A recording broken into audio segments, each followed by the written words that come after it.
Hi everybody, Colin Harville here with Creative Ventures, bringing you this month's episode of Over Coffee.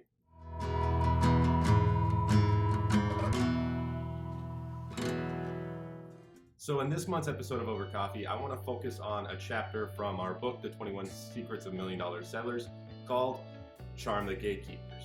Now, in the coronavirus times that we live in, how we introduce ourselves, how we interact with new clients has changed dramatically. In fact, face-to-face meetings are harder and harder to set every day as people are taking precautions to safeguard their health in their office and their staff.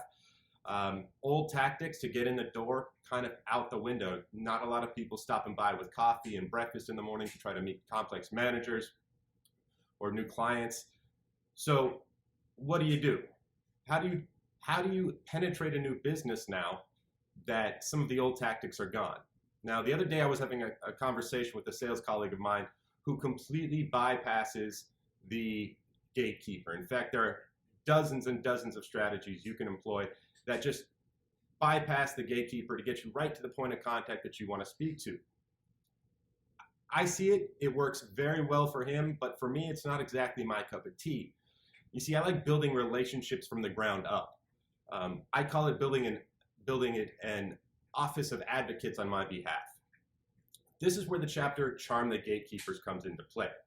When all the old tactics of charming the gatekeepers to get to your point of contact or key person have changed, how do you now penetrate, particularly when you're focusing on cold calling or just call time? For me, it's 3 different strategies. First, I diffuse the tension in the conversation. If I'm cold calling a new business, they know it's a cold call. There's some tension, some conflict. After all, the gatekeeper's job is to protect the person I'm trying to talk to from unnecessary sales calls.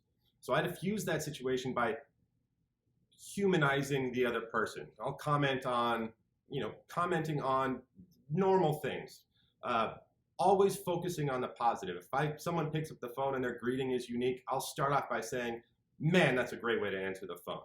And right away, you'll see the tension go down a little bit. Then I try to find common ground. So I don't dive right into business conversations. I try to find something going on that we can connect on, which humanizes me even further and starts to develop this superficial miniature relationship out of the gate. And finally, I express an immense amount of gratitude for their time, their conversation, and ultimately their next steps in trying to touch base with my point of contact. And over time, what I see is that now when I call these businesses second, third, fourth, and fifth time, people are excited to talk to me. The time it takes for me to get to point A to point B takes much less time, and ultimately, I have advocates underneath the person I'm trying to reach fighting on my behalf to get me an appointment, to get me a meeting, to do business with me. So in the days of Corona, when old tactics of charming the gatekeepers are gone, start focusing on how you can develop these miniature relationships on the phone and charm the gatekeepers to ultimately help you grow your sales. Well, that's it for this month's episode of Over Coffee. We'll see you next time.